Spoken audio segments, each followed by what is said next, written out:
I noticed in the pictures last night. Okay.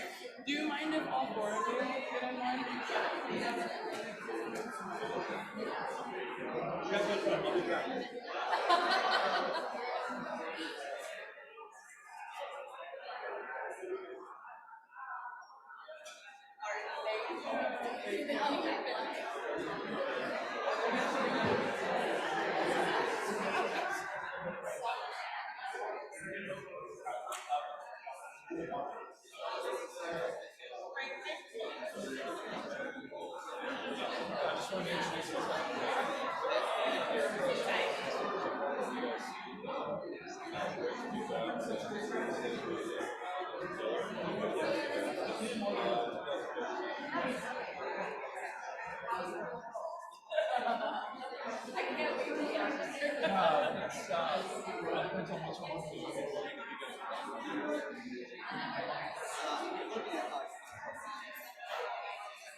Nice. Okay.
So I just did a grid.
A random generator.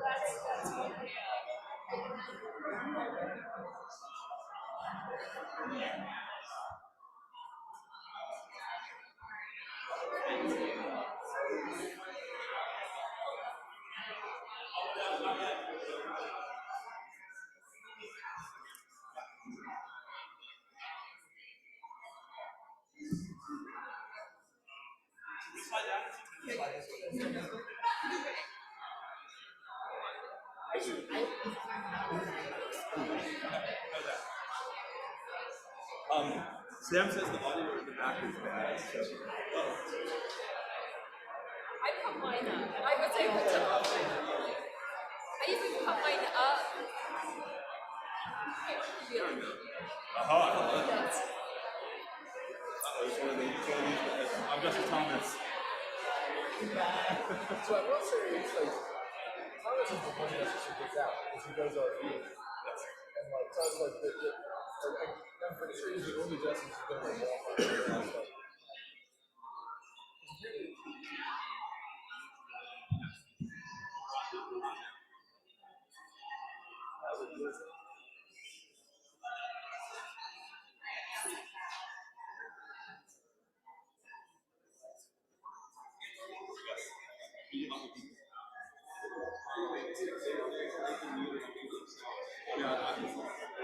How could it not?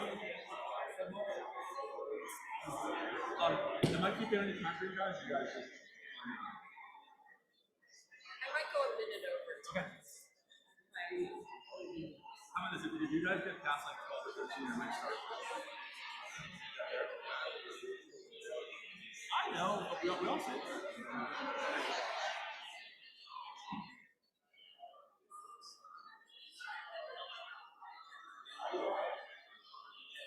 I don't think we're planning to finish this. Good.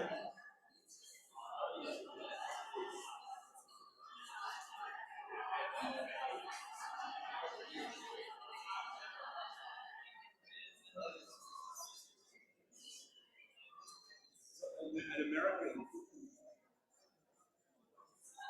An American.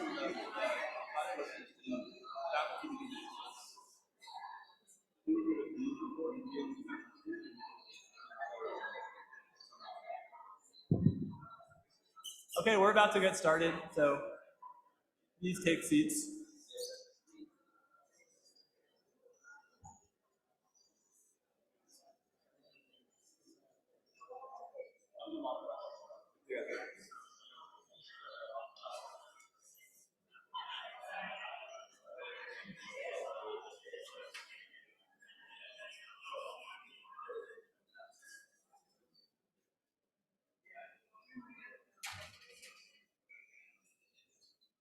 Okay, I think we're gonna get started. Thank you guys for sticking around. Now comes the fun part where you get to hear about why I was wrong and lots of other things. So this is the first of our 3 panels, which against my better judgment, I'm moderating. But I'm gonna briefly, I mean very briefly, introduce our speakers. Then they're gonna offer some opening remarks, and then we're gonna have a bit of a conversation, and then save some time at the end for Q&A. So just in the order in which they're speaking, first to my left is Professor Ben Johnson, who's an associate professor of law at Penn State. And I will say for all three of our exceptional speakers, you can find their full bios through your QR codes. I would love to read all of them to filibuster this discussion, but I think that would be unfair.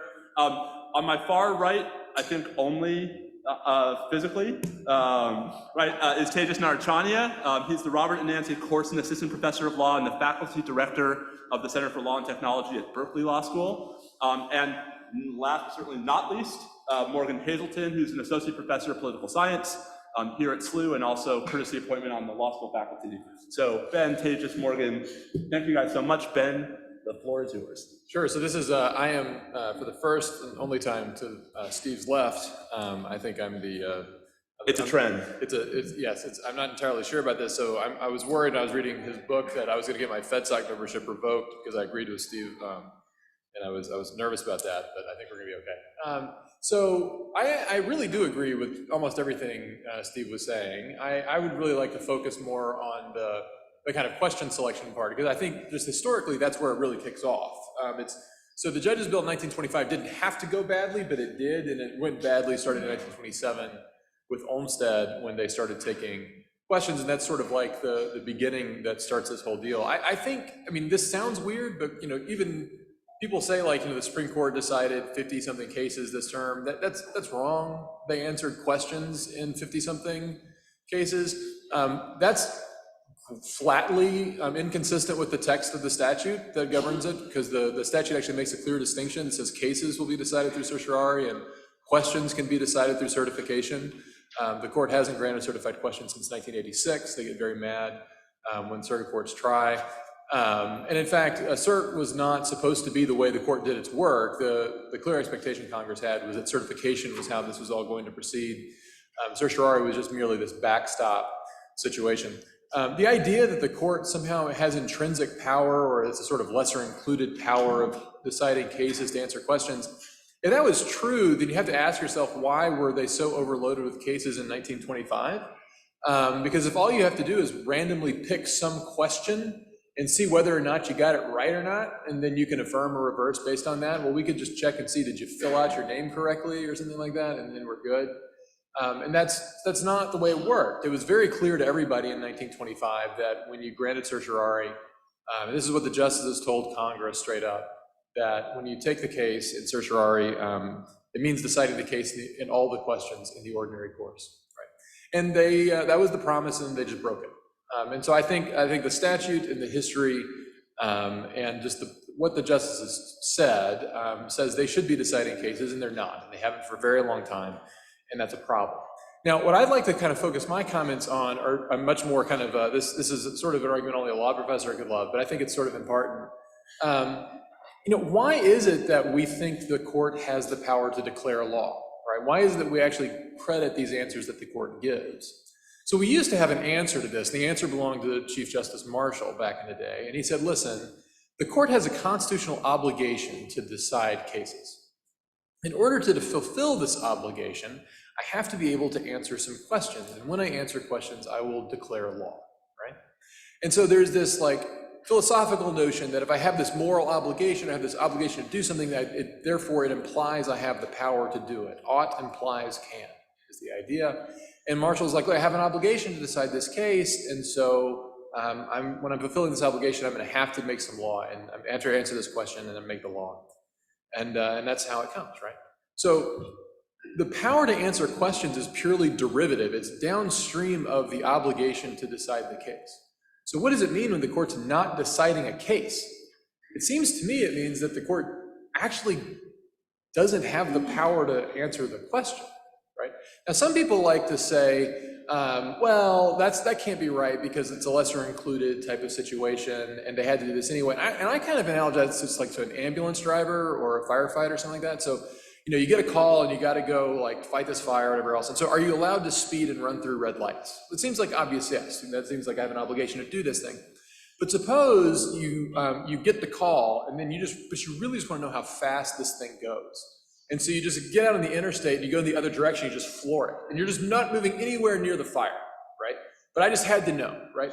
Is it still part of the lesser included power? Like, no. I mean, you can only speed and run through the lights when you're fulfilling the obligation that gives you the power to go like fight the fire. right? If you're not gonna fight the fire, you don't get to like turn on the sirens and go do crazy things. And so it seems to me that if the court is not going to be engaged in fulfilling its obligation, it can't then use the attendant power, legitimately at least, to do this.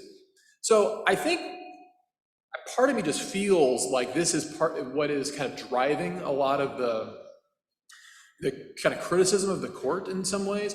So the court is just doing something it's not supposed to be doing, right? It's just not deciding cases. It's just out there speaking truth into the world. And it's been this way for a long, long time when different ideological groups have controlled it, and that's a problem.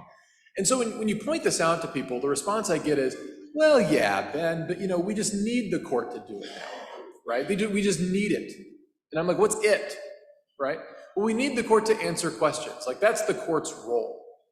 And so we need it to do these things. And I'm like, okay, then why are you complaining about pick your favorite or least favorite case? Because they're just doing what they needed to do. You just asked for an answer. Oh, no, I don't need an answer.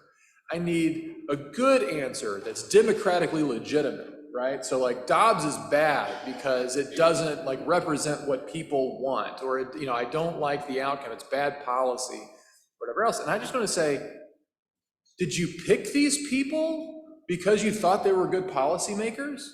Did you pick these people because they were really good at following the median voter? The court is not. And so I'm working on a book with a co-author right now, and we cannot find a single justice, with the possible exception of Justice Sotomayor, where their votes track public opinion, public mood. It just doesn't happen, right? The court doesn't track public opinion, the public mood. No justice tracks public mood. They are just not responsive to the public, and we designed it that way, right? We give them life tenure, we give them salary protection, and they are picked by the president and the Senate. They're just not ever going to be responsive, and we don't hire them for their policymaking jobs. So if you buy the idea that an obligation implies the power to do something, implies the capability of doing something, then logically, the contrapositive holds. If they can't do it, they don't have an obligation. And the court simply cannot give you good and democratically representative policy.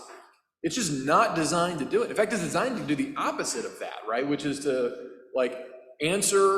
decide cases between private litigants. That's what it's designed to do. And that's not at all designed to make these kind of policy things that you want. Well, so let's follow the logic. If you can't do it, then you don't have an obligation to do it. And if you don't have the obligation to do this, then you don't have the power either, right?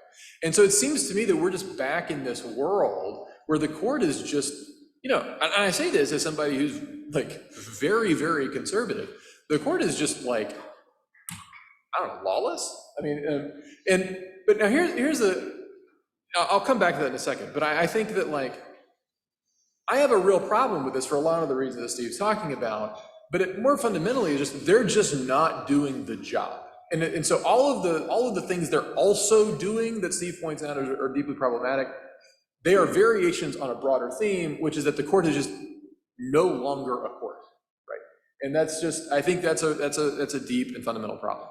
Now, I don't think that court reform efforts that people talk about are going to make it any better, because basically court reform efforts are largely, we should pack the court or we should put term limits on the court. So I don't really understand this, since both of these run on the idea that newer justices will be more responsive and make better policy than older justices. But the people who make these points usually don't think that Amy Coney Barrett's better than Ruth Bader Ginsburg. And that seems to me to be a problem for that kind of account, right? So if the newer justices are people tend to miss RBG, right? This is not people preferred Kennedy, right? And many people who are kind of on the reform bandwagon. So I'm not sure I buy that. But fundamentally, whether you like or don't like this person, they're still going to be going through the same process and be put into the same system, the same institution, that basically renders them immune to public pressure. They're not going to be making responsive rules or whatever else. So what do I think we should do about it? I think we should make the court a court again. I think the court should actually just go back into the business of deciding cases. They should decide a lot of cases. I imagine that would create a lot of turnover because deciding a bunch of fact-bound cases is really boring. Speaking truth into the world is really fun, and you can do that for a long time. And so I think, let's just reground the court's legitimacy in what it was supposed to do, and I don't know, ask them to follow the law. So that one quick follow-up question. So you say the court is no longer a court, which, by the way, Eric Siegel is now sending me royalties for all time. I guess I want to ask, is it that it's no longer a court, or is that it's no longer a lowercase c court, and what it is now is a constitutional court? And that unlike, so, right, Israel, for example, the Israeli Supreme Court literally wears two hats, right? It sits in two different capacities. It sits as the Supreme Court when it's doing the fact-bound dispute resolution, and it sits as the High Court of Justice when it's doing common law, right? And is the problem that the Supreme Court, our Supreme Court, is now just doing the latter, but also pretending it's doing the former? Like, would you also be satisfied if it just owned that it was doing the latter? Well, so my view is if they owned that they were doing the latter, it would be obvious it's unconstitutional, because there's just literally a thought we had at the founding, are we going to have a council of revision? And they said no, right? So in some sense, the thing only works on the pretext. So so yes, that is the problem, but if they were honest about what they were doing, everybody, it would just sit you could not do that and be an originalist, right? I mean, there's just no way you could, I think, in any good faith could say, we rejected this council of revision, kind of High Court of Justice, we will speak, do advisory opinions. I don't think you could do that and maintain it. So so that is the problem, but I think they actually run together given our constitution. Although I think more of a problem for people for whom being an originalist is important, right? Cool, Tejas. We call them lawyers. Some of us. Thanks, Steve. I just want to start first with a thanks to you for your comments this morning, to my fellow panelists, to Ben and Morgan, and to the team here at SLU, Sam and Michaela and everyone. Everything has run so smoothly, and I'm so honored to be here and have the opportunity to speak with all of you. So following on Ben, I want to pick up on one related but distinct thread in, Steve, your opening remarks on how we think about the court as an isolated institution. So Steve says that our approach to the court is atomistic, that we think of an individual case in isolation, say Dobbs, or treat the court as a high temple of justice or some oracle of law office history. But at the risk of sounding like Justice Kavanaugh's saccharine opening paragraphs, that approach overlooks the court's place as at the top of only one of three branches of government. The court is only one institution, the judiciary is only one institution in government. And so I want to agree with Steve that we would be better served not to treat the court as some temple of law, but rather consider its role within that ecosystem of governing institutions. So I want to elaborate a little bit on what I mean in the context of certiorari in particular, or as Steve, you put it, the denominator question. How many cases, what cases does the court hear each year? The current court wields an enormous amount of power in its ability to shape its own docket, basically since 1988, unparalleled to the founding. And the court's decision to grant review in Dobbs was an exercise in pure judicial power. There's no traditional basis for the cert grant in Dobbs. There's no circuit split. There's no indication that the Fifth Circuit's decision contravenes established precedent. So even Justice Barrett, who, as Professor Barrett, once wrote that one way the court maintains stability in the law and predictability in the law is through its docket selection decisions, and namely by declining to grant review in cases that challenge precedent. So your response might be, well, Roe wasn't really on the table in Dobbs. The cert petition in Dobbs asked a somewhat more limited question. Well, that brings up, Ben, your work on question selection in your own remarks. What the court does there, again, in an exercise of pure judicial power, expands tacitly the question presented to encompass whether or not Roe continues to have ongoing vitality. And this is consistent with a trend in the Roberts Court. So the Roberts Court is the most active since the court has gotten its cert jurisdiction in using its cert discretion to revisit precedent. No other court grants review with the frequency that the Roberts Court does, with the express purpose of considering whether to overrule precedent. So this view of the court as a solitary institution or as a collection of 9 celebrity personalities misses the product of Dobbs, and this view of the court as a single institution misses everything else that contributes to how we got here. For one, Congress is the institution that gave the court docket discretion to begin with. And what Congress has given the court, Congress can take away. Setting aside some of the difficult questions about the constitutionality of jurisdiction stripping, which would make for a fun Fed court seminar, Congress could, for example, expand the court's mandatory docket,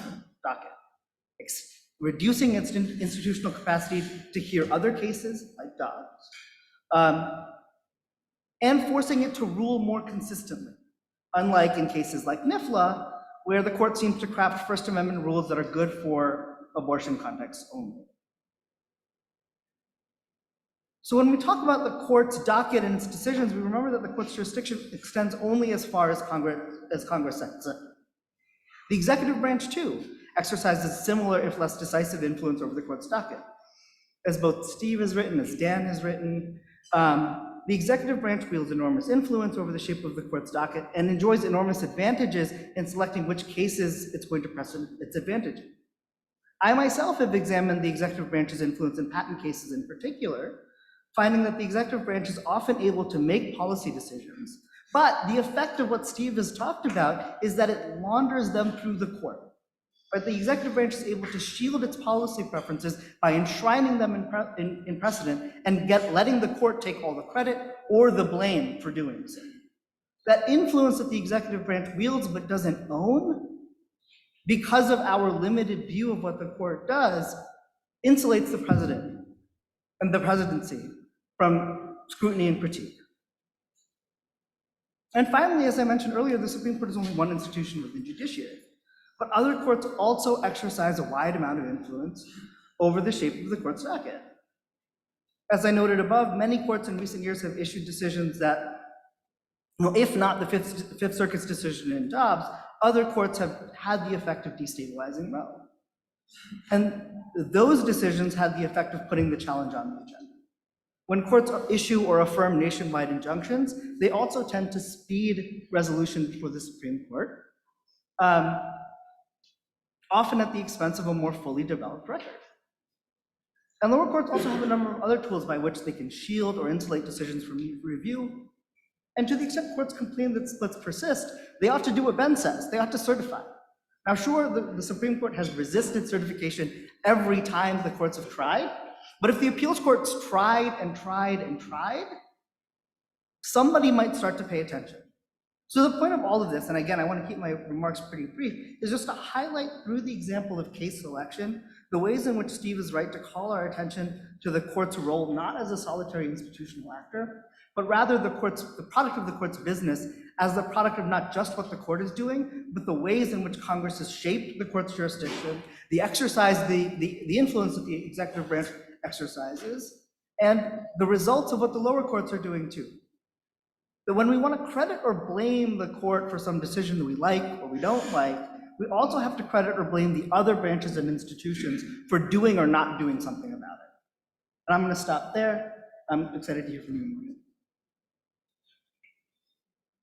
Yeah. Can I just ask before I get to Morgan? So Tej, I guess one follow-up for you. I mean, so it seems like the part, I want to ask, I guess, a similar theme question to you that I asked to Ben, which is, insofar as the court is manipulating the question selection process the way you described, would you find it more defensible if it was a one-way ratchet, right? Because it seems to be like that one of the critiques is that the court is wholly unbound by the questions presented when it wants to decide something else, but then regularly invokes the way the parties have structured the questions presented as a justification for not deciding something else. And I guess, like, if they were more consistent on that front, would your critique be slightly different? I mean, I don't think so, and I think Dobbs is an example of that because, Justice Alito's decision is quite sly in the way it characterizes the question presented in Dobbs, and that he says, well, look, sure, and I think he's responding to the chief here, where he says, like, look, the question presented was the question presented, but the parties have tied our hands. They told us we have no choice but to affirm, to reaffirm or overrule Roe. And so I think that the court has exercised a ton of discretion over how it, both of course which cases it takes, but how it crafts the question it's going to answer. And it does it both ways, and I think either way is problematic. In that, because it's this inconsistency that's more problematic. So to me, it's the inconsistency layered on top. It is like Sinetting-Smith, right, where the court, right, so, right, Sinetting-Smith is this, 2020 decision, right, where the court reverses a Ninth Circuit decision on the ground that the Ninth Circuit had failed to abide by the so-called party presentation principle, right, which is deeply ironic when you consider that neither party in the Supreme Court in Sinetting-Smith had argued that the decision below should be reversed based on the party, there had been no party presentation of the party presentation principle. It's party presentation for thee, but not for me. All right, cool, thanks. Morgan.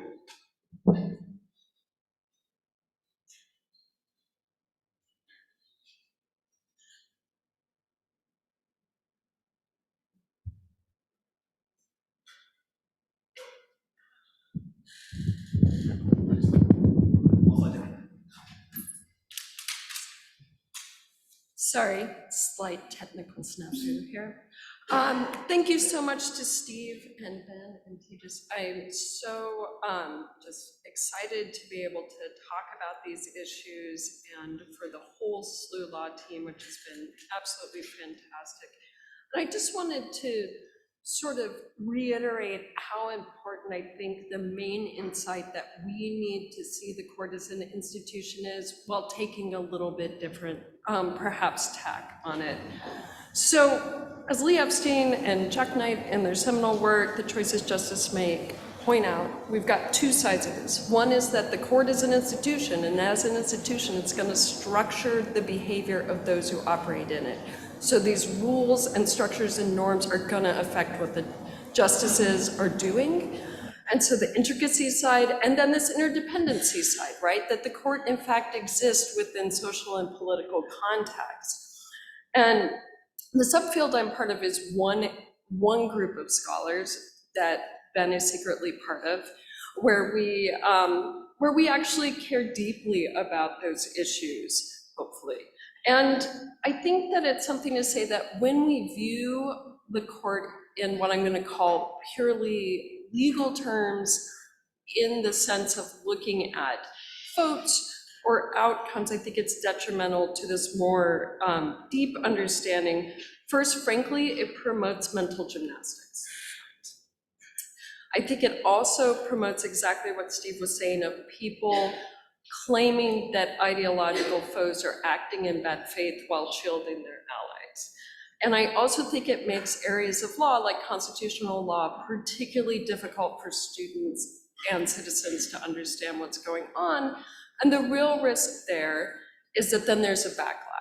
This more traditional view isn't helping me understand what's going on, so I don't think law matters at all at the Supreme Court. And we certainly have political scientists who think this, and these are the political scientists I think who should be reading more law scholarship.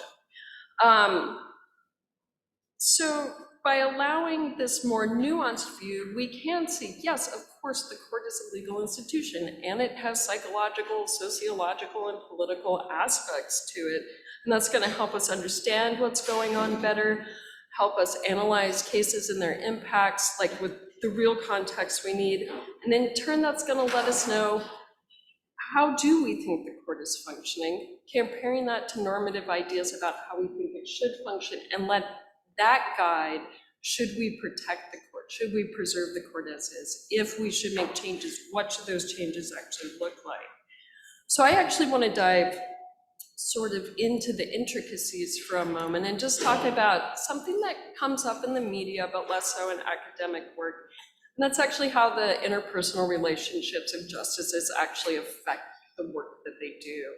So we, as professors, sometimes regale, like there's all these fantastic stories from the court, like, oh, John Marshall was able to get consensus because he had a really great wine stash, right? Or, oh, it turns out Frankfurter and Douglas hated each other's guts and called each other's names like their Fuhrer, right? Like not weak stuff here.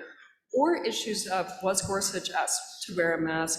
Are the justices claiming to be best friends, or more recently, sort of some issues of trust coming out? So we spend some time thinking about it, but we don't really think about, well, how does the institution of the court shape what those relationships are going to look like? And then how does the shape of that relationship actually affect what the justices are doing? So one example will be, how much do they publicize disagreement through these separate opinions, concurrences, and dissents, right? And we have a lot of reason to think it will matter for two reasons. One is just persuasion, right? If you know someone better, you tend to trust them more, or perhaps distrust them more. And you also tend to know the types of arguments and information that are going to actually sway them.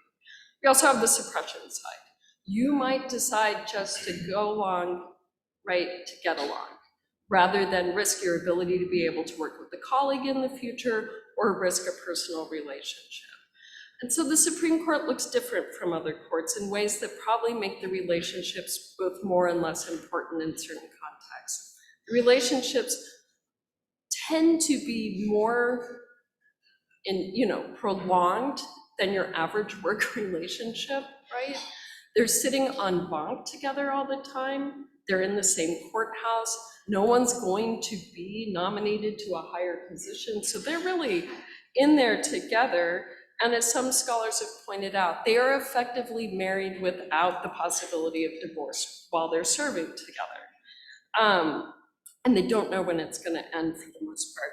But there's other aspects of decision-making that mean the relationships are less likely. And one thing is the issue of cert we've been talking about. So because they have this nearly absolute control, they're hearing contentious salient cases that they care a lot about because they're the cases they chose. So their relationships are probably going to matter less because they're probably less concerned about how they're getting along or their ability to get along in the future than deciding those specific cases and announcing what they think is the right outcome and reason. They also are really well resourced. They have fantastic clerks, some of former ones right here. And they also have information from party and amicus briefs and lower courts. They've really got a lot. So I guess it should be of no surprise that since the 1930s, we haven't had a norm of consensus with the Supreme Court like we do with the federal courts of appeals.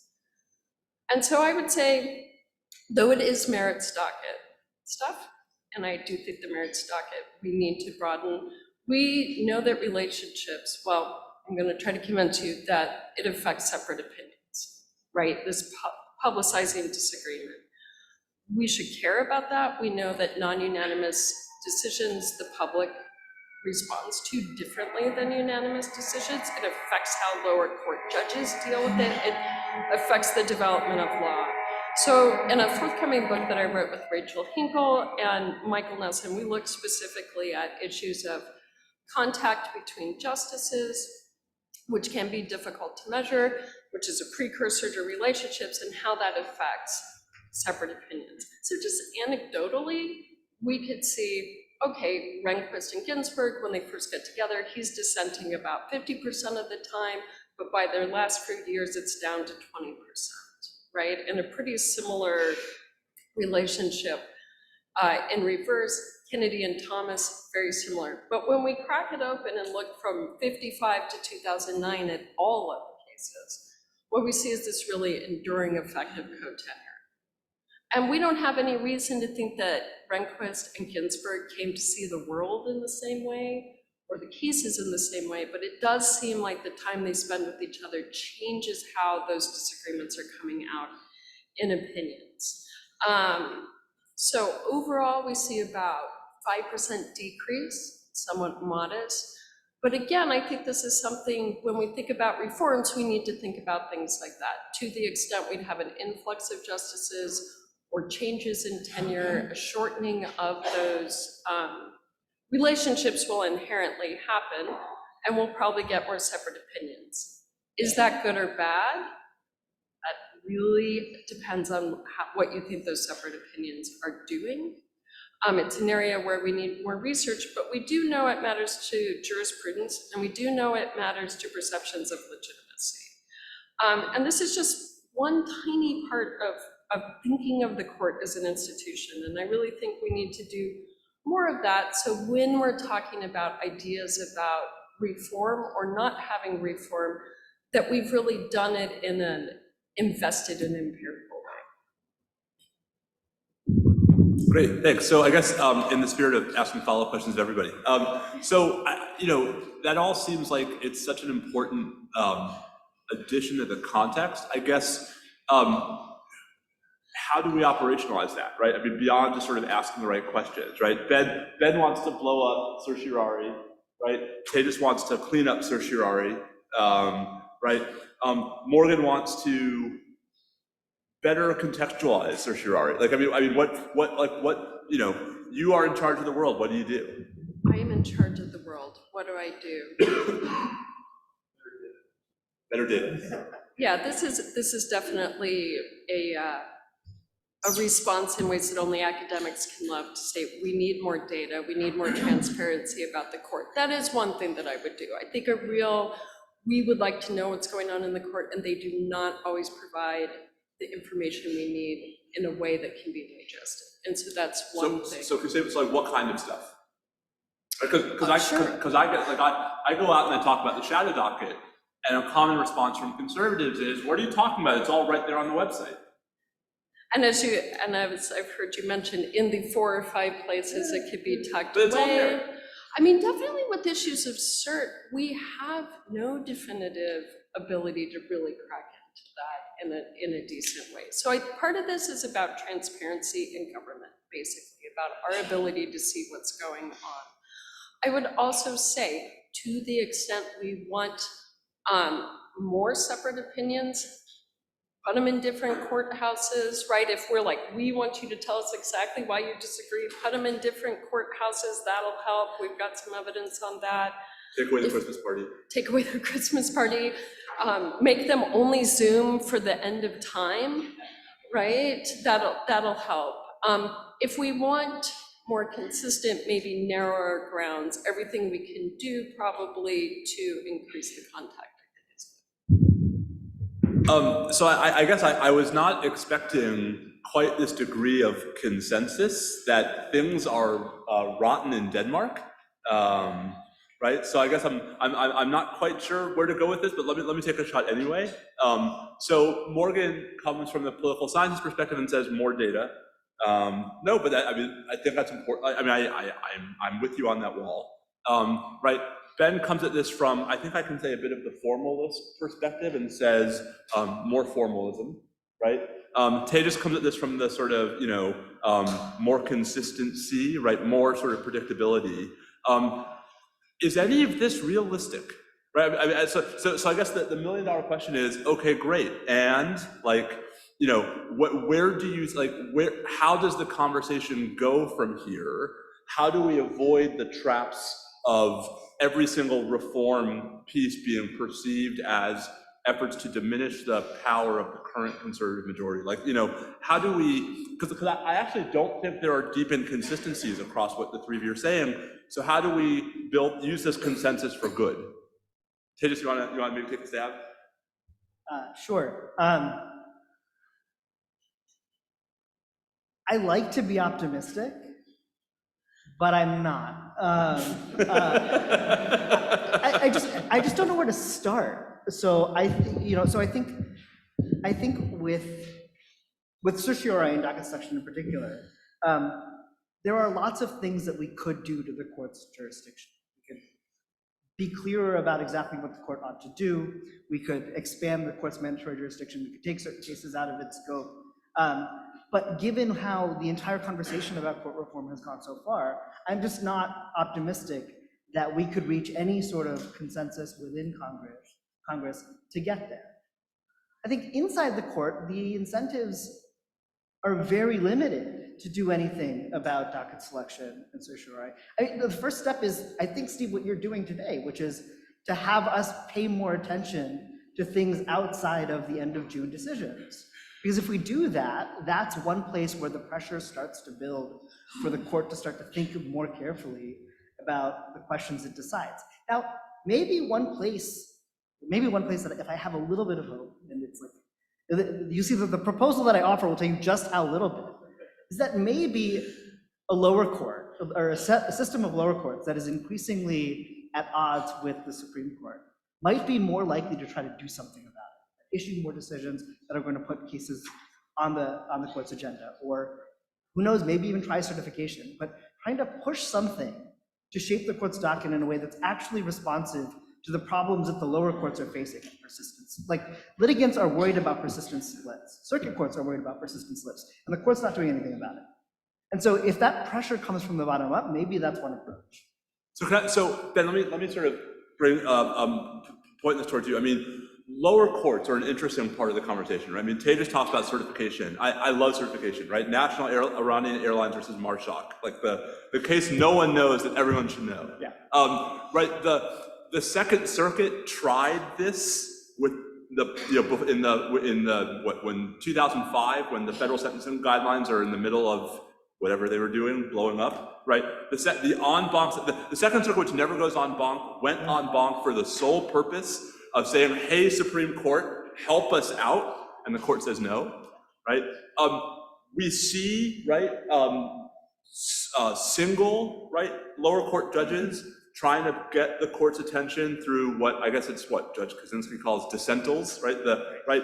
Is part of the issue that we're not seeing institutional dissentals like that, that the Second Circuit Penaranda decision is actually an outlier, right? That dissentals are always substantive, not institutional. Like, Ben, would that help at all?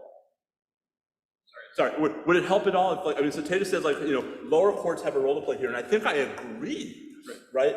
And is it therefore sort of part of why the reform conversation has such a hard time getting off the ground, because it's only we, the crazy outside academics, saying this stuff, and not like the people who are in the trenches, the district judges, the circuit judges, et cetera? Yeah, so I'm not terribly hopeful that we're going to see any reform coming up from the lower courts, in part because they really don't like being overturned. I mean, I think they're just constantly like worried about that. I also think that they figured out how to play the game. So there's some really good political science work, Debbie Beim and some co-authors that talk about how, like you can, dissents on 3-judge panels are when they're coded in certain ways, like when a conservative judge dissents from 2 liberals, that captures attention, or, there's subsequent work about like, when a conservative judge dissents like in a liberal direction, that's stronger. So judges have like figured this out in the lower courts, how to play this game. And I just think once you figured out how to play the game, why would you want to change the game? So I also would like to be optimistic and can't be. But I do think the parts of your book that I thought were the parts that resonate with me, because I'm sort of a formalist, that's also like, because I have, like, this is in some sense the Federal Society, insofar as the Federal Society has a view of law. This is the Federal Society view of law, that law is like written down and meant a thing, and it still means a thing, and it's like it's a logical system that holds together, and it like applies to everybody, and that's what makes it sort of work. And then we also have the sort of political view that it's all these crazy left-wingers who hate that and want to like go change the world, just whatever power we can yield, right? And so if I was going to find like a glimmer of hope, what I would say is, So I actually love most of the decisions the Supreme Court came up with last year, right? And it's like, I'm a conservative, right? I like this stuff. But like, I believe what I say about this because I'm not an originalist because it would lead me to these types of outcomes. I'm an originalist because I believe in this methodology, right? And so it also then leads me to this view of how the court should be handling its agenda setting process. So if you take the kind of like standard student FedSoc view, then what they should do is they should read your book, they should read my article, and they should say, hey, on our view of the way law should operate, this is how we've been doing it wrong and we should do it this way. And if their view of how progressive justice is accurate, the progressive justice should be absolutely, because this is going to make you decide a whole bunch of stupid cases and you're not going to be able to target, Warren Court precedents that we really care about, whatever else. And you could like imagine a strange bedfellows, to use your phrase that you love so much. I thought we retired it. Come on. Unilateral retirement is not a thing on that dimension. Except on the Supreme Court. Except on the Supreme Court, and unless death. But yeah, so I think like I don't see Congress doing it, although clearly that's where it should be done. But I mean, in fairness to Congress, like Congress didn't give them the power to pick questions. The court just did it, right? Congress did tell them you have this mandatory docket, and they just started dismissing it for one of the substantive federal question. And so like if the court's just blatantly not going to follow the law, I mean, it's like, what do you want Congress to do? So I just don't know what to do. So I have a question for Morgan, but first, so on the, I love that you ended there, because I do think there's a really big difference between the relationship between Congress and the court in 25 and the relationship in 88, right? So in 1925, Congress has sold a bill of goods, right? Taft clearly has other ideas, right? I don't think he woke up one day and said, oh, never mind, right? And the court quickly seizes even more power than Congress gave it. But all of that was out in the open in 88, right? Like question selection was a thing, right? Dismissing for want of a substantial federal question was a thing. I mean, Herbert Wexler called it lawless, right? I mean, so, I'm with you on not being mad at the 1925 Congress. Doesn't it actually now appear in retrospect that the 1988 Congress committed a stunning blunder of sort of delegation without constraint? Short answer, yes, but I think there's another side of it too, which was that Rehnquist lied to them also. True. Right? So Rehnquist said that we have all these really important cases that we're not getting to, but we can't because work is being crowded out by all these mandatory cases. All of these cases that we have to decide, which we're deciding by saying we're not going to decide them. And then the next year they took fewer certiorari cases anyway. So I mean, in some sense they continued to believe, but there's sort of like an element of like the slow boiling pot situation, because like in 1920, so they don't start doing it in all of the cases after Olmsted. It's like one or two, and then there's a Great Depression, and there's a World War, and it's like so like I just think it just sort of grew into a thing and no one was paying attention. And then by 1988, it was just the way the court had always done it. And so to the point that like when I tell people this now, that just like they shake their head, they're like, wait, what? Yes. Like there was a time when they didn't grant cert, like that was a thing. It's fine. I mean, so I assign, right. So I mean, I assign chapter 1 of the book now in Fed courts, and my students are like, what the hell? So I want to underscore one of Ben's points, and then I want to turn it into a question to Morgan. So Rehnquist goes to Rehnquist as chief, right, testifies in support of the 88 reforms, and he says we want to grant more writs of certiorari, like as a like if you give us more discretion, right, we will actually end up granting not more cases totally because you're going to limit the mandatory appeals, but we will be able to grant more writs of certiorari, so that the total docket will shrink, but the number of grants of cert will go up, right? And literally that doesn't happen, right? Literally they get discretion and they start granting fewer writs of certiorari even without the mandatory appeals. I think that's important. All right, Morgan, is it possible that despite Tejas' and Ben's, and I'm embarrassed to say my skepticism, that Congress will see the light, that there are reforms in the political science space that actually might be plausible? And let me sort of lead into it, right? So one of the things Frankfurter pioneers is actually the project of collecting data on what the Supreme Court is doing, right? He actually like persuades, I don't remember his name, but whoever the clerk of the court was in 1925, right, persuades him, hey, this is something we should be doing. There is no official Supreme Court data today, right? I mean, there is SCOTUS blog, and there are the Harvard Law Review statistics. I love both of them. Neither of those, I think, can be said to be official statistical sources. Could it be like low-hanging fruit in the space would just be like, hey, Supreme Court, you need official annual statistics beyond the 2 numbers that the Supreme Court, that the Chief Justice is publishing in the year-end report? Like, that's such low-hanging fruit. Is it actually maybe important low-hanging fruit? I think it is if we're getting I'm going to sort of tie it back to you, we're talking about, I think I may be slightly 2% optimistic, so maybe 2% more than everybody else on the panel, I know. But I mean, Congress could do something about this. Congress has had the ability to rein the court in throughout history. Congress doesn't want to do it, so what would make them do it? Voters, right? Like if votes matter. So to the extent that we're getting information out and media, which has to, media, law professors, all of this, who translate what it means for the public, do so, I do think there could be some change. I'm not saying it's very likely, but I think data and then a good sort of presentation to the public, like, yes, there are threatening changes that could happen in the Supreme Court, right? A lot of, like, maybe just transparency, right, about money, right? Maybe just transparency about finances, something that, like, we as a country should all care about. I mean, I would just start with, like, how about just telling us, the dispositions of every case on your docket each term? That seems even more fundamental. Yes. There have been suggestions made that the court should, like, do something totally, are you guys sitting down? Totally crazy, which is timestamp its decisions. And even that apparently is a bridge too far. All right, so let me sort of pivot this a bit. So I mean, we are all not just, right, scholars, we are also teachers, right? And I want to, especially because there are so many students in the room, like, how should we be teaching this material differently? I mean, right, there is the conventional way of talking about the Supreme Court in the introductory con law class, in the federal courts class, in political science classes. Have you guys changed how you teach these courses? Should we all be changing them? Like, what, are we part of the problem that we are up here criticizing? Tejas, you wanna? I keep picking on you. I'm sorry.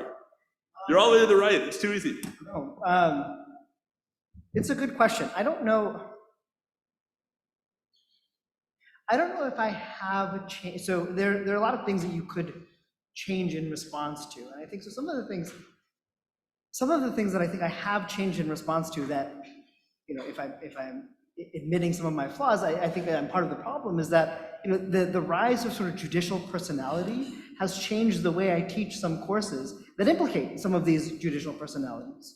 It shouldn't matter, but it does matter what Justice Kavanaugh, or then Judge Kavanaugh wrote on the DC Circuit. But I emphasize that in teaching my students when I teach them how to think about certain questions, if they're interested in appellate practice over the long term.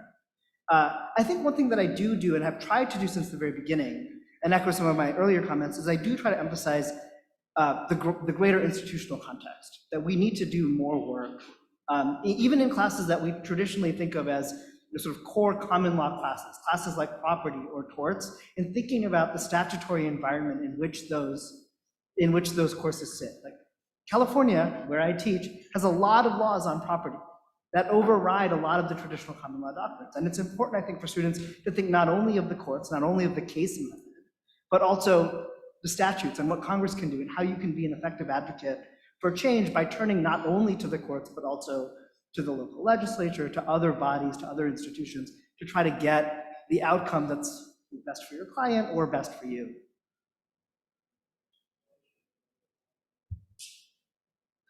Yeah, so I mean, I definitely try to teach that, like, martial syllogism when I teach Fed courts, like, right up front, because I think it's important that we have some account for where a law comes from. I think that it does have that knock-on effect of, like, okay, then what do you do when they don't decide cases? And I think that kind of problematizes things.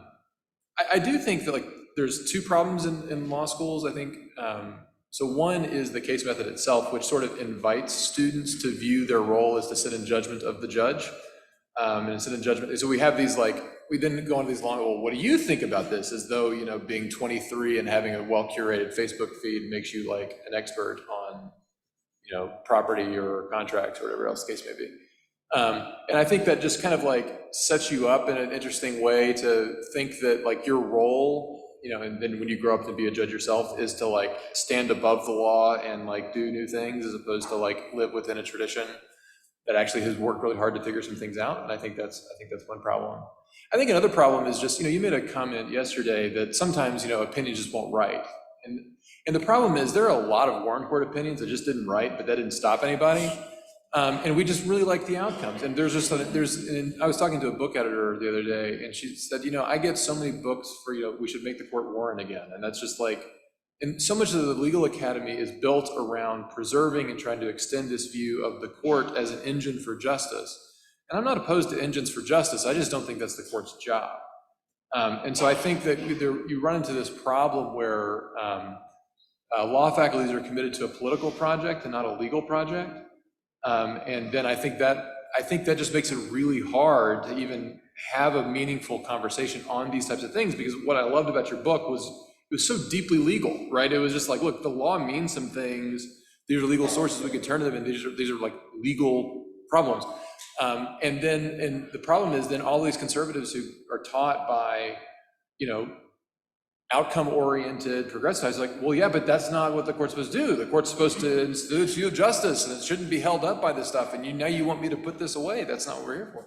And the thing is, like, conservative students learn this too. I mean, and so the real fight now, I don't know if you've noticed, but among federal studies student chapters, there's a real fight between originalists and common good constitutionalists, right? And the common gooders are out there being like, if I can't have what I want, burn it all down.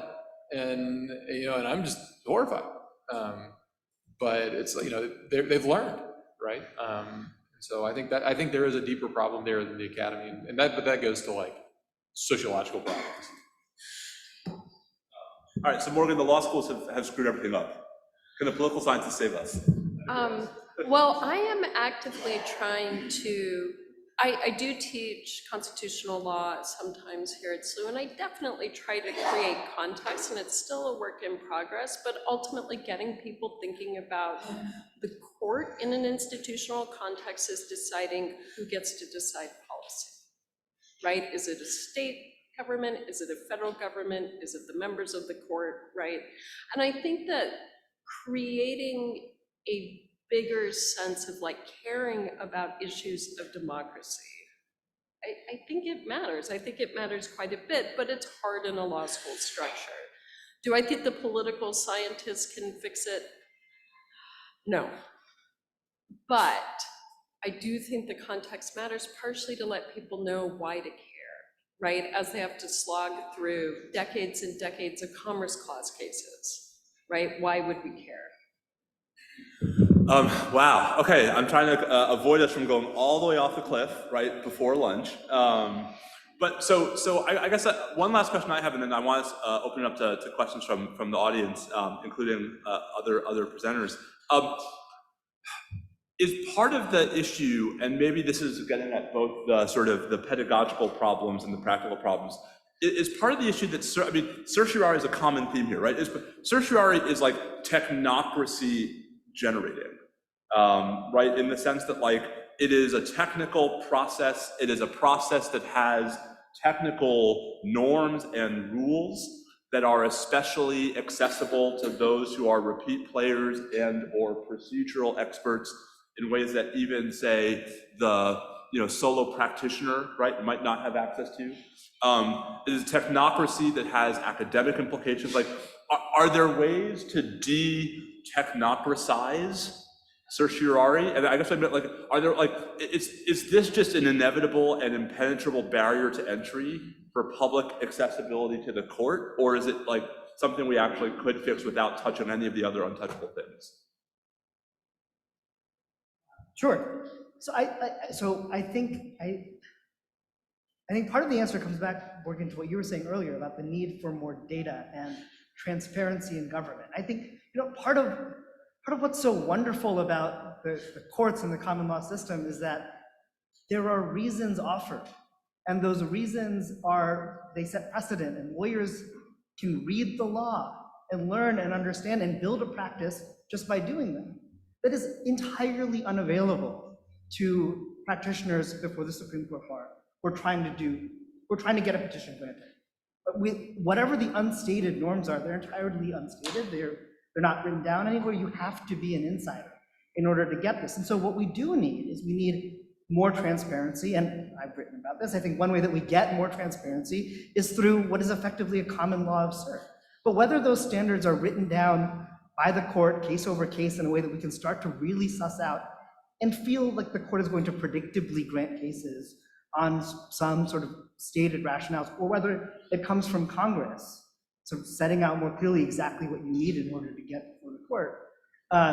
That sort of transparency is, I think, part of what you need in order to get your foot in the door, and then has all these sorts of downstream effects on the elitification of the Supreme Court bar, the lack of diversity in the Supreme Court bar. All of those things follow from, or follow at least in part from, the lack of transparency, the lack of information, and the insular nature of the Supreme Court bar community today. Yeah, I think, so part of the data that I'd really like to get is that we don't have information on how justices voted on cert since 1993.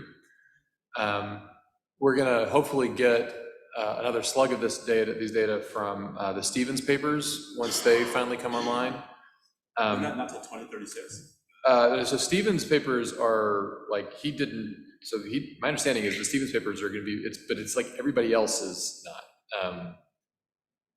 But like, that's gonna be whatever we get from Stevens, that's gonna be the last we're gonna see, because I think Souter is like 50 years after the last member of my court dies. I mean, it's just like, we're never gonna see this stuff.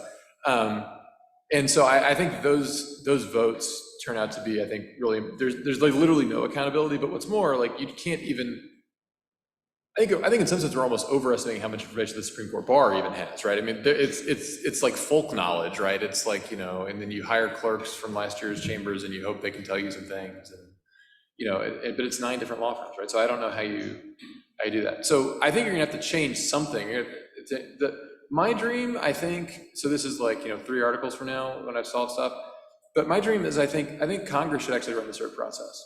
I think that if you think about so if you take Marshall seriously, that the court has an obligation to decide all cases within its jurisdiction, otherwise it is treason to the Constitution, is his words. Then the only way to understand the court, you know, the court is basically creating exceptions to its own jurisdiction, right? Because it would have an obligation to decide all these cases they're not granting cert to, and so they are deciding whether or not they have jurisdiction to cases, and that strikes me as an Article 3 problem. And so maybe maybe Congress should step in and create some sort of like, kind of like the patent office, right? Or something that would just be the cert office. That would be, you know, you're gonna, you know, these are the lists that the court has jurisdiction in these cases. The court could still have certiorari power if it wants to, like for supervisory purposes under kind of a Jim Fander view. But, you know, I think if Congress actually stepped in and said, you know, the court has jurisdiction in these cases, and not others. So I think you could say and not others, but I think there you would still have a Jim Fander sort of like, you would have a one Supreme Court problem. So I think the thing is, I'm more interested in Congress shoving stuff on the court's docket than, I think that raises many fewer constitutional problems than removing things from it. But again, that requires Congress to do something. And, you know, I'll defer to, we actually have people who are going to talk about that. So I'm struck, there's an obscure opinion from last term that I'm struck by as we're talking about. So there was one of the many emergency applications asking the court to block a state vaccination mandate came from these healthcare workers in Maine. And Justices Barrett and Kavanaugh, who I think everyone understands are the decisive votes on just about all of these religious liberty infused emergency applications, wrote this 1-paragraph concurrence where basically I'm going to read it, I think, just because it'll make the point. It's Justice Barrett joined by Justice Kavanaugh. The case is called Doe's versus Mills. When this court is asked to grant extraordinary relief, it considers, among other things, whether the applicant is likely to succeed on the merits. I understand this factor to encompass not only an assessment of the underlying merits, which presumably is at least to some degree predictable and objective. That was editorial commentary. But also a discretionary judgment about whether the court should grant review in the case, right? In other words, right, we have objective criteria for when we're supposed to grant emergency relief, but we should also, you know, cabin that or condition that objective criteria on the discretionary subjective criteria we apply to certiorari. And what's fascinating about this opinion is it was understood then and now, I think, as actually Barrett and Kavanaugh saying we're going to actually constrain ourselves a little more than we have been over the last year. but constraining through opacity, right? Constraining through subjective opacity in ways that are completely unpredictable to anyone except perhaps the justices themselves. And I guess the question is like, no matter what Congress writes, right? This is your point about no matter what jurisdictional statute Congress writes, right? The court's going to find a way around it. So I guess the question is like, yes, I would love to see Congress be more aggressive in flexing its muscles and pulling its levers, et cetera. At some point, don't we just need a culture change? Yes. Okay. But I'll also say that there's nothing constraining about that opinion. They didn't say we're going to stop. Right. They didn't say they specifically said you thought we had objective criteria that we were bound to. It turns out we don't. Right. We do, but even when those objective criteria are satisfied, we have discretion to not. Right. We're not them. bound by them. Yeah. Yeah. So we're unbound. Yes. Morgan, sorry. Oh, no, I was just gonna say, even to the extent that Congress were to change it, we still are up against litigant behavior, right? People not wanting to take cases to lose them. And so the overall change in mix of cases would probably be a lot lower than we think. I don't know a way around that problem because of the case and controversy requirement, unless we're somehow taking litigants no longer control their cases. So I'm glad you mentioned that, and I think this is the last exchange before we throw open the questions. So in a world, I mean, Ben, I think Tejas, I think all three of us in our cert writing are on board with at least a lot more, right, mandatory jurisdiction. One of the ironies, right, is that mandatory appellate jurisdiction would actually bring more cases to the court that liberals would not want the court to have, right? So for example, right now, right, a case with a partisan or ideological valence, where the liberal position loses in the Court of Appeals, only gets to the Supreme Court if the parties choose to bring it up, right? This is, I think, part of strategic behavior by the Biden administration in not appealing some of the injunctions, right? So, Morgan, is it possible that actually one of the ironies of restoring more mandatory appellate jurisdiction is actually less litigant control, or at least less litigant control once you've chosen to take the case up to the Court of Appeals, and that has sort of interesting and not necessarily predictable effects because it's sort of less manipulable by the parties? Yeah, so you're imagining a mandatory jurisdiction that doesn't require any triggering event from the losing party? Oh, I guess that's right. I guess you still have to have someone saying, I want to appeal. Yeah, I think we're into case and controversy problems otherwise. Oh, that's certification, right? I mean, that's... And it goes to Ben's comment about this is supposed to be about private litigants. But I'll say, though, I think one thing that would be different about it is that the wheel would turn slowly, right? So right now, because the court takes so few cases and answers so few questions, everything is sort of like an oracle, right? So it's understood as like you're speaking like truth into the world once and for all type of situation. Whereas if the court was just having to deal with all of these different variations on a theme, then all of a sudden, I think you would start seeing kind of interesting splits where when you start seeing 30 different, kind of Brady-ish kind of problems, people are like, wait, this is starting to feel a little bit weird, and maybe this does feel, there is a point I'm willing to draw a line, and I think, and then over time you would see slow evolution in the law as the common law would ordinarily do, but the common law doesn't fit well, the common law fits well at the King's bench, it doesn't fit well with the Supreme Court of Israel, right, as I think is part of the problem, and so I think people would appeal because what else am I gonna do? I'm in jail. But people wouldn't be afraid of that because it wouldn't be like, we're gonna get this one bad precedent and then we're doomed for 30 years.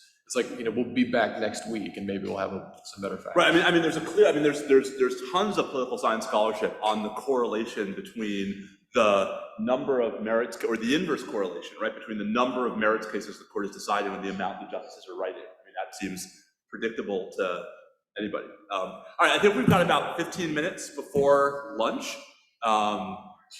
Maybe I shouldn't have said it was lunch. If I had said it was 15 minutes before our next panel, you'd have more questions. But so Katie and Mikhail, I think we're going to once again be in the audience with microphones. Please ask questions. I don't know why I ended on a question mark. I see a couple hands in the back, maybe back there. Katie, in the...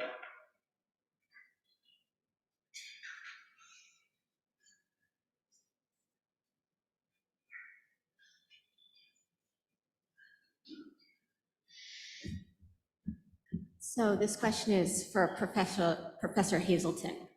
You talked about persuasion and transparency. We care about that, so we might more written opinions. But we also might be worried about partisan entrenchment.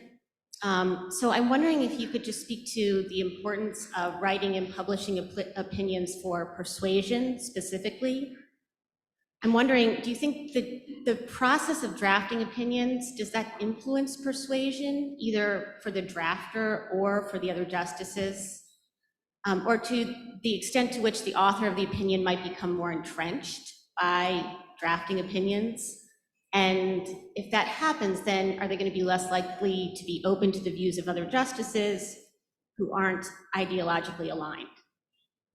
No, I think this is a great question, and one that I partially have an answer to because of your work, which is I do think we have reason to think psychologically that once justices are taking positions, there is a self-persuasion that is happening, right? That once you've sort of staked out, and I think that this goes to Steve's work about and Ben's, and about the issues of the shadow docket creates position taking without a full record, right? And maybe it's not fully fleshed out on the reasoning, but psychologically they may sort of bias any sort of merits decisions. And I think we should be concerned about that. Yeah, I think one visible example to me just of that is, in the Texas social media content moderation case this summer, right? Justice Kagan dissents from the court's intervention to block the Texas law from going into effect with Alito, Thomas, and Gorsuch. I'm not using the term, but that's an unusual alignment, right? But whereas Alito, Thomas, and Gorsuch write a dissent that actually lays out what they think about the case, right? And so we have some predictability, right? And maybe constraint in the predictability, right? Justice Kagan writes nothing. Right, Thomas dissents in the Trump-Nara case in January, no opinion, right? Like, I mean, seems to be part of the problem, especially when other people are writing, right? Other questions, comments, reactions? World Series predictions.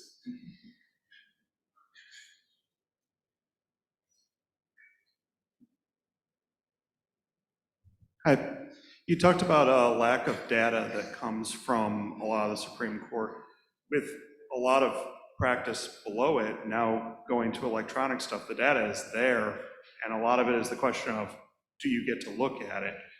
Is there maybe a pathway for Congress to take a non-jurisdictional changing approach, but more of a proprietary software approach and say, you must do this electronically, technology, and now you have the data? Absolutely. Throw it all on Pacer and make Pacer free all the time, which is, the path free Pacer. So I think without being coy, right? I mean, I think there's a question about, so Pacer would be like, Pacer or a Pacer-like system in the Supreme Court would be great. I mean, there is no institution in American government that moves slower than the Supreme Court of the United States, right? The court didn't even start allowing electronic filing at all until I think 2017, right? In the middle of 2017. It was actually really weird to have a case there while the rules changed, because like you have to do both. And it was like, great. Right, so we're still in like the mid 20th century technologically at the court. I think two different things are true. I think the court is incredibly resistant to change of any and all kinds for any and all reasons. And I think there would be absolutely no constitutional argument against an annual reporting requirement, right? Like if Congress says to your Supreme Court, right, you are required on an annual basis to report these, X things. Now, if the reporting was votes on cert petitions, maybe like if the reporting was like actually like internal deliberations, then I think we start getting close to messiness. But if the reporting is just we want annual published official data on cert petitions, on emergency applications, on other applications, and we want you to break it down by because the court already does have this weird 3-letter coding system that it uses internally for what kind of court the case comes from, whether it's a civil or criminal case, and the basic subject matter. We want you to publish all of that every year. Like, I can't imagine there's a constitutional objection to that. No, but I will say in fairness, like a lot of some of the examples given are, they're a year late because it takes a while for them to do this stuff in the journals. But so it's not in like the 2021 journal right now, but if you go to the 2020 journal, they will have like a lot of those counts for you. And some of it's actually pretty helpful because they'll say like, these are all of the ones where there's like an application where there was a written dissent and this was an application, And so sometimes they have gotten far more helpful on that dimension in the journals. But as you said, I mean, the journals, first of all, it's like monstrous documents. They're monstrous documents. Right, and they're published with a significant lag time. Absolutely, yeah, so they're certainly not ideal, but I would say that like, to some extent we have those data. The thing I'm just more worried about is that a real divide between like political scientists and law is that political science is interested in like the aggregate. Like we use a bunch of aggregate data. So like we can look at, it's like those totals are like reasonably helpful for like political science type work, and they're interesting for kind of like broad things. But if you want to understand Dobbs, right? Like if you want to understand these cases that like just matter to people sort of intrinsically, knowing what they did in the other 57 cases is not particularly helpful, right? So you actually do need more granular data if you want more granular stuff. The problem I'll say as a social scientist is that at some point it just turns into biography or it turns into like journalism and then you just can't say anything meaningful about it. But people still want to have that type of like certainty when you can. I don't know what to do with it. But this is where I pick Frankfurter as their protagonist on purpose, because like to me the one great feature of the Frankfurter interventions was he wanted all of it, right? Like he was a polymath. He had this polymath-like approach to sort of how to think about things, right? And so he said, I want the data, but the data is limited, right? I want the biographies, but the biographies are limited, right? I want the headline cases, but I feel like the moral here is that there are different features of the story, and we just aren't doing enough to holistically combine them in any regular, predictable, accessible context. But to use a political science or a social science, that's endogenous, right? So Frankfurter's writing about a court that's deciding hundreds of cases a year, and they're deciding honest to God full cases, right? And mostly. And until like 27, yeah. Right? So I mean, it's like, and even then it's pretty rare, and I mean, he didn't even pick up on that. I mean, he was just kind of like, this is a weird deal they did. But like it's, the world that Frankfurter's writing about is a world where there's like clear machinery that is deciding, like a whole bunch of like labor law cases, like in mass, right? Cases, yeah. And so it's like you sort of understood the machine because the machine was doing the same type of work, and understand that aggregate stuff just like meant more then. But everything the court does is so bespoke now, I think, because they take so few cases, so few questions, and they're all kind of like idiosyncratic, and people just like dive in on this is what they do in sentencing, and these are like the 6 questions they've done in the last 15 years, and it's just like, and that's just, the court's just so different now that I think you're right to ask, like, the real question, what would Frankfurter write now if he did it? I don't think he would write the same things he wrote there, because I think the court is just so fundamentally different. And I don't know if he could write, I don't know what it would be. I don't know if he could get access to it. And I don't know who would read it. Because, the Kardashians move papers, right? And I think that's just fundamentally, like, that's look, I do this for a living, but, it took me a while to get through Frankfurter, right? It's not the most exciting stuff. So not that, no, but he wrote, I might be misread, I think he wrote, right, he was one of the founders of the New Republic, right? And so he was like one of the pioneering, I think, I might be getting the publication wrong. Anyway, if I am, I apologize to everyone who's ever been affiliated with the New Republic. But, Ben, can't we, the professoriate, the academy, have conversations with the public and with, the legal profession that are sort of like much more, public face, like less jargony, right? Like more like, hey, the Supreme Court decided 58 cases last term, right? Let's tell you about them. Well, first, let's tell you that the court handpicked all 58 of them, right? Second, let's tell you that within those 58, the court actually decided to answer different questions and right? I mean, can't we Do you chafe at the idea that competition is possible, or you just think it Well, wouldn't have I just say I'm not very good at it, right? So we're trying to do it right now, and I've used the word endogenous and cited Immanuel Kant. So I'm guessing that like I'm not doing a great job. And and the thing is, like, among law professors, I'm actually one of the more sociable. So I mean, like, so I just don't know that we're good at it either. I don't think any more than justices are selected to be respected. I don't think law professors are selected and motivated, incentivized to do public-facing sort of like educational work. I mean, that's just, so I think, again, there's just, institutionally, we're just not set up to achieve. So could we in another world? Sure. Earth 2. Yeah, something like that. I think that tenure standards do a lot. If we incentivized it through tenure standards, I think that we would see more of it. Yes. Right, this is, we're now gonna go way down a rabbit hole that I don't wanna go down too far, but like, one of my sort of real fights internally is that I think our tenure standards are way out of whack with sort of what it means for professors to have impact, right, especially in this day and age. But that is not the panel you came for. Look, is there one more audience question before we break for lunch? I didn't see a hand over there.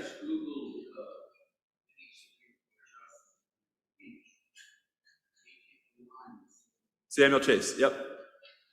Yeah, so I'm sorry?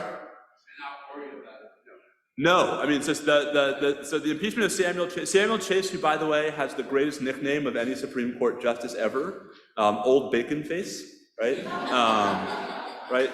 So Samuel Chase, I have a nephew whose name is actually, his first and middle name is Samuel Chase. So Chase was impeached, right, as sort of for like rampant political partisan behavior, and being drunk, but even more, right, that he was instructing grand juries in ways that were distinctly partisan and biased against Democratic Republicans and toward Federalists, and right, and the House impeachment, the Senate said, we're not removing a justice for being, a schmuck, basically, and thus the precedent was set. But I guess of all the things I'd like Congress to do, I think reinvigorating Supreme Court impeachments is probably pretty far down the list of, like, there's lower hanging fruit before we get to removing sitting justices. I mean, for instance, Congress pays the air conditioning bill. Yeah, well, no, so this is, I mean, I think we're gonna talk about this in the panel after lunch, right? The levers available to Congress, right? I mean, the only thing about the Supreme Court Congress is constitutionally obligated to fund are the justices' salaries. So when we start talking about levers, they exist. Lots of levers. Absolutely. The key is just sort of explaining why we need to pull them. Jurisdiction, resources, there's so much. Well, I guess that means between more panels. But first we should eat. So Tejas, Morgan, Ben, thank you very much.